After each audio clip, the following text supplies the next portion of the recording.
Okay. Happy Wednesday, everybody. Yeah.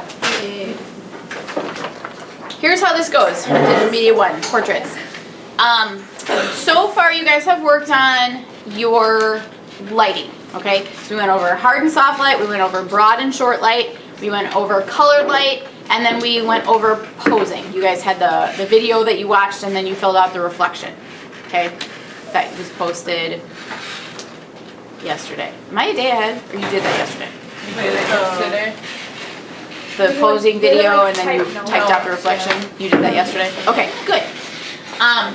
So once you do all that, and somewhere in the middle of that, remember you also had your pose or your portrait research document, and that's where you picked photos, you put them in the correct places, and then there was a table, and so you identified for each of those photos what the lighting was it hard or soft, was it broad or short, how was colored light used, and then what was the pose, and you broke it down by that. Okay, so if you have not finished and submitted that document and your posing notes document, please make sure that you do that. Okay, that has to be done before you jump into the assignment, because otherwise it's going to feel like an enormous waste of your time if you do the assignment and you haven't done the prep work to prepare you for the assignment. But this is the assignment. Okay, so here's our learning targets. We're going to recognize, identify, and create portrait examples using all of these different types of light. Notice that extra challenge in there, I put more than one light source. Okay, so if you've done portraits before and you want some extra challenge, go ahead and tackle that. If you haven't, I would not recommend overcomplicating at this point. Okay, really get secure and confident with one light source first before you start adding multiples. Okay, you will be able to explain what different types of light communicate about a subject. Okay, I hope that makes sense to you at this point. You should be able to read portraits. So in other words, explain how they were lit and what they're suggesting about their subjects. Those are the things that we went over with all of those different types of lighting demos and in the presentations that you guys saw. You will control the following variables in a portrait and understand how they affect this subject. Okay, so we need to understand your compositional techniques, your layout. Okay, so in other words, what does it say differently about a subject if you have them in the center of the frame versus on the third? What does it say differently about your subject if you have a bird's eye view versus a worm's eye view? What does it say differently about your subject if you have them amongst a bunch of repeated other things in the frame, or if they're just by themselves and the background is very empty? Okay, so all of those things are going to say and communicate and convey different things about your subject. Okay, so part of being a photographer and part of being an artist is knowing which ones of those to use when it is appropriate, right? So if you have a young child, okay, you probably would not want to photograph them, you know, super far away if you want them to look like they have a big personality. You would not want them to appear very small within the frame. Does that make sense? Okay? And so you can use, there's not a right or wrong way to use any of those things. It's all just about what you want to suggest about your subject. Okay? So compositional techniques, body position. Okay? If you want somebody to look, let's say, slim and flattering, you would not use a worm's eye view and position them with their hip towards the camera. Right? Okay? Because that would make that part of them look bigger. You need to, and this sounds very weird, you need to control their facial expression, right? So you're clearly not going to go up to them and be like, no, move your chin over here, and you know, you're not going to do that. So you have to do that through your direction skills, okay? So how can you establish that, you know, even that little mini relationship with your subject? Can you get them comfortable? Can you make them laugh? Can you ask them a question? Can you have them, guide them to think about something so that their facial expression shows what it is that you want to convey about them? Okay? And this is, I'm kind of oversimplifying this at this point because people are complex, right? People have more than one personality, type of, you know, mood, things like that. So it's about kind of figuring out what you want out of that person, what you want to convey about them, what's the most important, and then kind of focusing in on that. Okay, because really, I mean, you could take, a whole book of portraits on somebody and still not capture all there is to capture about them. So I'm asking you to kind of just simplify it down, focus on one dominant trait. Does that make sense? Okay. Your environment, your settings, your surroundings. You can think about this as your background of your photo, right? How much of that's going to show? Are you going to zoom in really close on a person where it's like a really close-up headshot where the background really isn't visible? Are you going to make that person so small in the frame that it's really more about the background than it is about the person? Is the person such a significant part of that background that the background becomes as important? Okay, those are questions you need to ask about the person that you're conveying. You need to ask yourself, right? Figure it out. And then, obviously, your lighting. So, are you going to use, say, really harsh, dramatic lighting on a child? Likely not, okay, unless there's a particular reason. Maybe that child is an actor or a performer of some sort, and they're used to being in, really dramatic situations. Or maybe you're doing some sort of satire where it's a type of child where they throw a tantrum about every little thing because every little thing is super, super important to them and they tend to overblow things, right? So maybe you want to use that as, kind of a way to make a statement. I don't know, okay? So there's options. So here's what you're being graded on. Compositional techniques relate to your subject. Body position relates to your subject and facial expression. Environment and lighting relate to your subject. How are we going to know that these relate to your subject? You're going to explain it to us, of course, because you will have done your research on these people and get to know them and have a conversation and all that good stuff. You will also include a self-portrait in your grouping of portraits. Okay? So use your self-timer, click the button. I'm specifically assigning you a self-portrait because A, the model is always available, and B, because I know it's challenging. And I know that you're up to this challenge, and if you can handle that, it honestly makes taking portraits of other people much easier. Okay? So don't put off your self-portrait till last. I would do that maybe even first, because once you've done it yourself, it gives you a sense that you can share with that subject who's in front of your camera next. You can empathize with them. You can say, you know what, I just did this myself, and I totally understand when you have the lens pointing at you, it can be kind of nerve-wracking. I totally get it. It gives you that experience that you can share with them to help build that rapport and build that relationship with people. Okay? Make sense?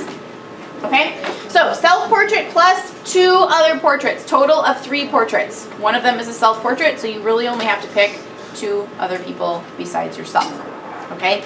Those people should be a variety of personalities and ages and concepts. Okay? So you should not be using the same background for multiple portraits, for multiple people. You should not be using the same environment or making it look like the same environment, right? You can take multiple portraits in the lighting studio, but you're going to have to change things up so that it looks different for each person. Why would that be important that things are different for each person? Because people are not the same, okay? And it's about communicating and capturing what is the essence of that person, what is significant about that person, okay? That's also why I'm asking you to do a variety of ages, okay? So it should not be you and your 2 best friends who are also in high school within a year of your age, right? Okay? Little siblings are great for this. You have little cousins, you have people you babysit, you have people that your friends babysit and they can come along with you, right? Obviously, if you're going to be working with a child, what is super important? Parent permission, okay? You may not go up and photograph a child not knowing them and not having the parent's permission and not explaining what the heck you're doing. Okay? That's super creepy and is not okay. Adults are great for this. Now, adults are going to be a little bit less comfortable in front of the camera overall, okay? Because adults don't have their picture taken all that much. But you're going to explain to them that you know about lighting and posing, and you will make sure that they look flattering and blah, blah, blah, right? You're going to establish that confidence. Grandmas and grandpas are great for this, okay? These are the types of photos where if you use your grandparents, you will keep that photo forever, right? That will become an important photo for your family because you're gonna do a nice job on it, okay? Older relatives or neighbors, people that your parents know, right? There's a whole field of people out there that you have access to. I'm asking you to pick 2 plus yourself. If you have time and you want to do more, these are wonderful portfolio pieces. If you are thinking that you want to take more photos after high school or after this class, you want more portraits in your portfolio, okay? Because A, it's good footage, it shows others what your skills are, but also B, every time you interact with a new person, it builds your skills and your experience because you have to figure out new things about them and you have to figure out new ways that you can convey that, right? I do weddings, I do senior photos. Every time I do it, it's different because every client, every subject is different, okay? That's what keeps me growing as a photographer. Even though I've done so many sessions, it never gets old because I'm still having to challenge myself and to, you know, come up with new concepts and try new things and struggle with new struggles, right? So it's always kind of an evolving thing. White balance and exposure are correct and balanced, okay? That is never gonna change, obviously. Some of you, I can tell by your practice photos, are still not paying attention to white balance in the camera. You're relying on editing after the fact, and I can tell that because you don't edit your practice photos, and everything's coming through with the same white balance and it's off, okay? So just keep that in mind. If you're using the lighting in the lighting studio, that's a different color temperature than the lighting in the classroom. That's a different color temperature than the lighting outside. And if you're outside, the color temperature is going to change different times of the day. So every time you change to a new situation, you should always reevaluate your white balance, color temperature, figure that out, adjust it. Okay? And I know it's hard. You get in the, in the habit of thinking about your exposure, and you forget that sometimes. So just don't forget that. Compositions are free of distracting elements and thoughtfully and intentionally composed. Everything that's in that photo needs to be there for a reason. If it's not there for a reason, get rid of it or crop it out or move your subject so that they're not near that in the photo. Okay? Watch for things like distracting background elements going through their head. Okay? Horizon lines going through the head. Door frames going through the head. Trees coming out of the head. Good Lord, watch for trees coming out of the head. There's something magical about why we pose in front of trees. I don't know what it is. Even after how many sessions I've done, I still catch myself doing it sometimes. It's just one of those weird human things. Okay, so watch for stuff coming out of the head. Yes? How many photos are you going to do? How many photos? You're going to take your self-portrait plus 2 other self-portrait plus 2 other people. Total of 3 that you're submitting. Oh, so one of these we don't need for I'll get to that in a second. Okay. So yes, so watch for things in the background, okay? Remember, what other option do you have to blur out things in the background if things are distracting?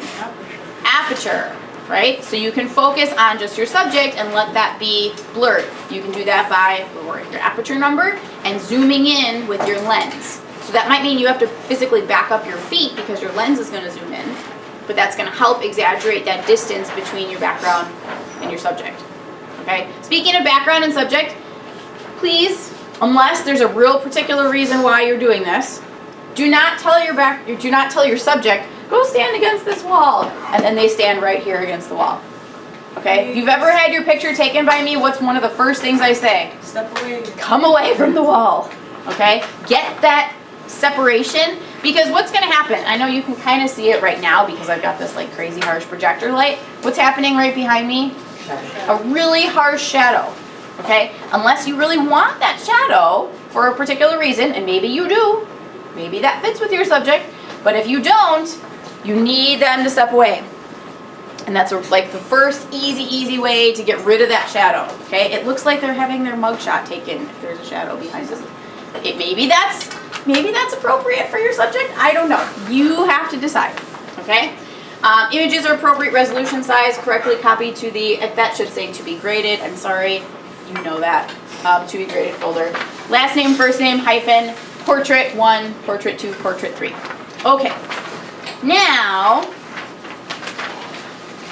on the bottom of this page down here, okay, it says, who are your portrait subjects? Obviously, one of those is going to be yourself. I don't know why I put 3 things. I think I did it in case you did a 4th, because sometimes people handed more, okay? But you only need to do yourself plus 2 other people. Okay, question. If we do more than that, Yep. can they still be in the same age range as long as we have a variety for our first 2? As long as you have the first 2 as a variety, then you can do more in the same age range, yes. Good question. The second page, which is the same as the 3rd page on the back, okay? I guess the 4th page, whatever. I'm not good with numbers, my parts. This is your planning, okay? Notice that there are 1, 2, 3, and then 4, 5, 6 spots to plan out portraits, okay? I want you to plan for 6 people, even though you're only going to photograph how many besides yourself? 2. Why would it be important to plan for 6 people?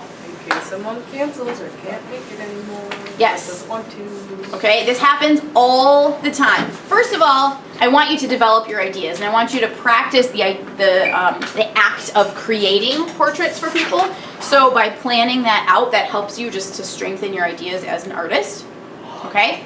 But also, this always happens where you're like, oh yeah, I'm going to use my best friend Sheila, and then all of a sudden Sheila's like, oh, sorry, I have like a huge zit situation happening, and it's not going to happen, and Sheila totally bails.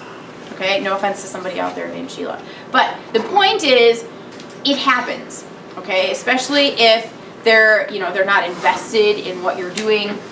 If they feel like they're doing it as a favor to you, sometimes they can just bail at the last minute. And the last thing that I want for you guys is to have it be coming down to the deadline and you're like, oh no, what do I do? Right? So this is why you have your 6 options so that you have a backup. In fact, you have several backups, okay? I know that, like, let's say you're scheduling with a grandma or a parent or a step-parent or whomever, and all of a sudden it's like, well, they have to work and they can't come, or the roads are bad, or I don't know. There's all sorts of things that happen, and there's all sorts of reasons why people either cancel or need to reschedule that might not work with what you need, okay? So this helps ensure that you succeed at what you need to do no matter what, right? This is a life skill. Plan for circumstances that don't work out. Questions? Do you want us to fill out one of these for our self-portrait as well? Yes. So one of these you're going to fill out for yourself because you should be thinking about all of these things. So there should be no blank spaces for any of them.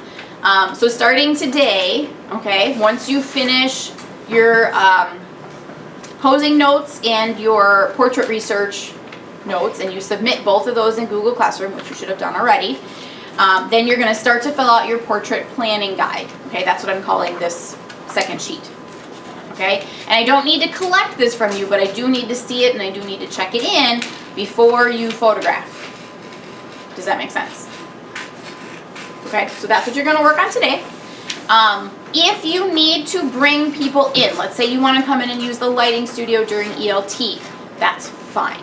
Okay, if you want to have your little brother come up from Rock Ledge, after school and use the lighting studio with you, that's fine. Just let me know, make sure I'm going to be here, okay? If you, remember what we said, light is light, okay? So you don't need a lighting studio, you don't need a backdrop, right? You can certainly makeshift things at home or outside. If you need to check out reflectors, you certainly may. If you need to just MacGyver a reflector out of other things like a piece of paper or a piece of poster board or a pillowcase or a bed sheet or whatever, you can do that. They have those big pieces of poster board. There's like white on one side and then like a shiny silver on the other side. And those work. My mom's gonna get rid of it. I was like, wait! And it works really well. So, Yes. paper. Yes, you can totally do that. In fact, if you're going to do full body portraits, what works really well, now granted you have to have like a little team of helpers for this, but you have friends, is you take a white bed sheet and you have them hold the bottom edge with their foot and the top edge with their hand and stretch it out. And use that as a huge reflector. It makes a really nice, even, soft light for full body shots. Or if the sun, remember we talked about the sun being really harsh and creating those lights and how you could use a scrim. If you don't have a scrim, you take the bed sheet out and you hold it overhead, okay, and you can block the sun that way and it diffuses it really nice, softens it quite a bit. Some wedding photographers will use those white tents that has like a little white ceiling on it and just poles, so that if it's raining, they can still put that outside, put their client underneath it, still use daylight, but not actually get wet. Okay, so there's all sorts of, little hacks in the photography industry that you can use. You can Google certainly more of those if you are interested in that. But that is your portrait assignment. Does that make sense? Question? We're also editing these, right? You're also editing these, yes. So they don't have to be anything more than a clean edit. I'm not expecting like, full beauty retouching. I'm not into or about, that level of that edit. I'm certainly also not expecting like a full art edit. Like I don't expect you to have like layered textures and compositing other things. Like this is just about the portrait. I'm just looking at the portrait skills. Yes, and also can we make it black and white if you want to? Or You can make it black and white if you want to. Just be able to explain why your reasoning is for doing that and why that is stronger than the color version. Good question. Any other questions? I would not recommend having all of your portraits be black and white for this assignment. But yeah, that's absolutely an option.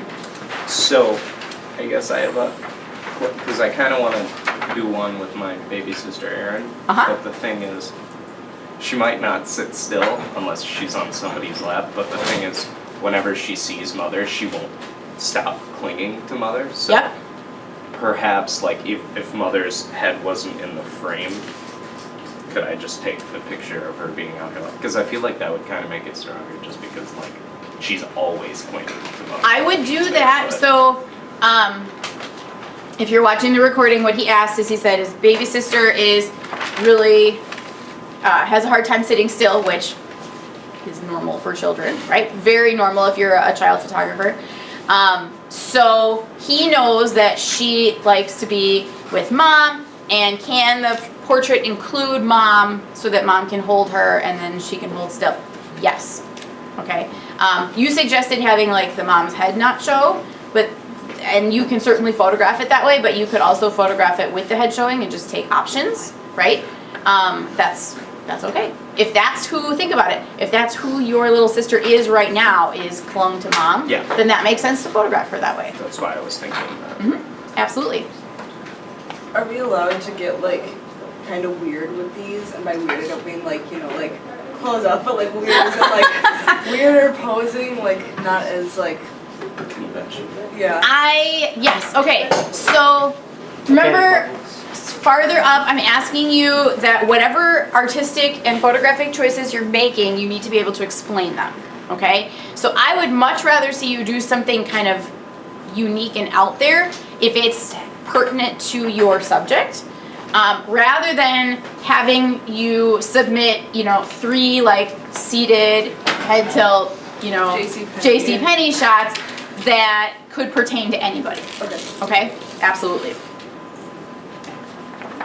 I do need, however, to see the subject's face. Okay, so don't go so far artistic and stylistic that it's no longer a portrait of a face, because obviously with posing and facial expression, we need to see and evaluate those particular skills. Now, that said, I know a lot of other teachers that do a self-portrait assignment where you cannot show your face. Okay, so you can get symbolic about other things, and if you're going to do more than the required amount, feel free to go in that direction, but for these 3, I need to see a face. Okay. Good question. Any other questions? I like where you guys are thinking on this.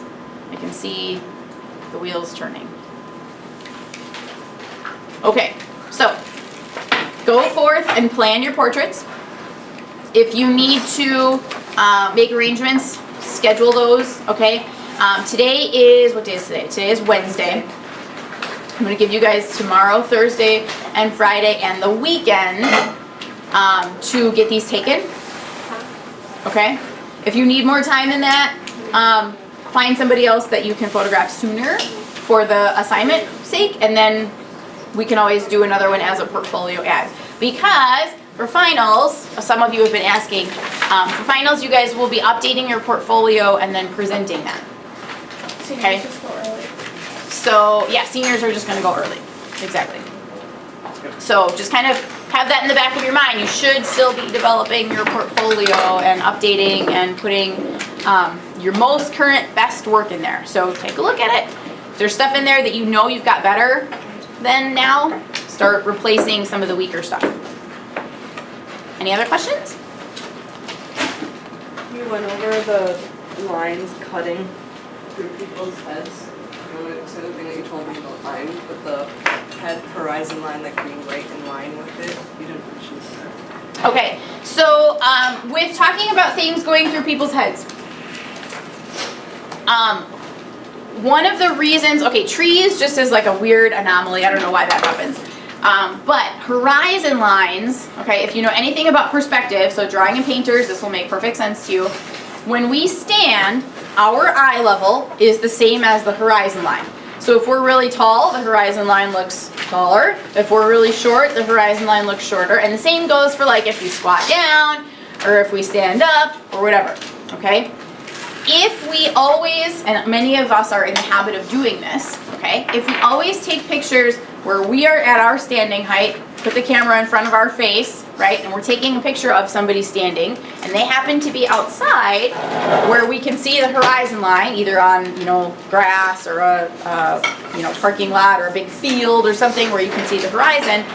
All of those things are gonna line up. Eye level of the subject, okay, and then the horizon line. And one of the things that you want to avoid, remember we talked about, is having lines go through the head. So in order to do that, what do you need to do?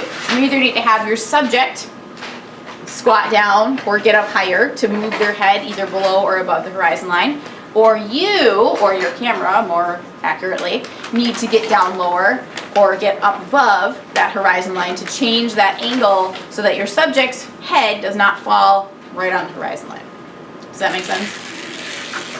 Okay. And that's one of those things where like you will not notice at the time till you get it printed or get it on your screen, and then you're like, now I'm not gonna unsee that. Okay, I've done it 100 times and I'll still make those mistakes from time to time. So just watch for that. Any other questions?